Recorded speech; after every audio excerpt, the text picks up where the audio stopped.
Like a lot of people, I too like fishing conehead flies. Um, the added weight, the added attraction, you can add you can fish these in all sorts of different colours and adds a nice trigger point to a fly, but also a lot of weight and anyway, a lot of different factors that can benefit using a conehead. The thing about the fly is that obviously when the conehead's on, it's on. So if you want to fish that fly without a conehead, then you need to essentially tie the same fly again, but without the conehead. Actually, tying the fly with a conehead can be more difficult, obviously, than just tying a standard fly. So here's a little tip for you.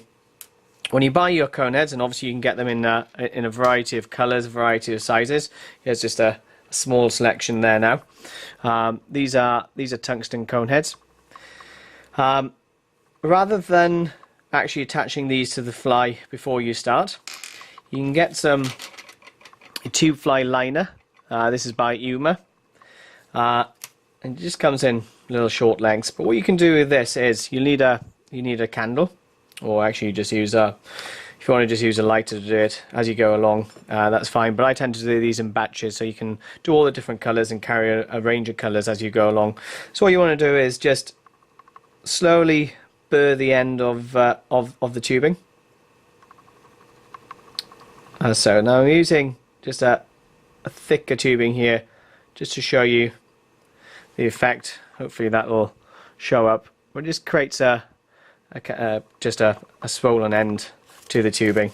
Now what I'm using on these, you just want to make sure that the tubing obviously fits through the tube in question. So that's perfect. You want it quite snug. So just burr the end just a bit. If it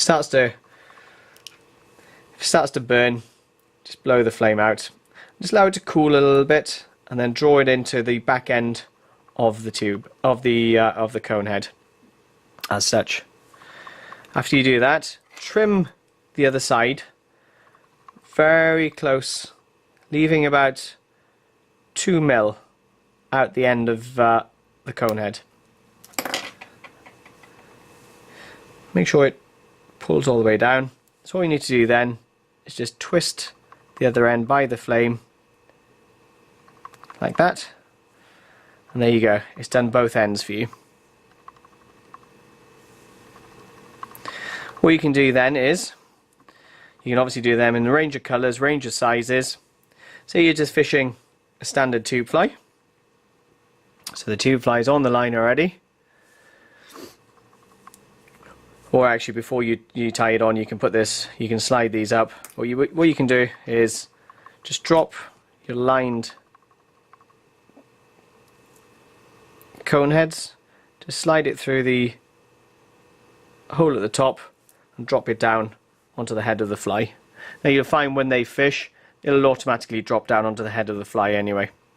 But the beauty of this is as well, you can change the weight of the cone heads if you wanted to.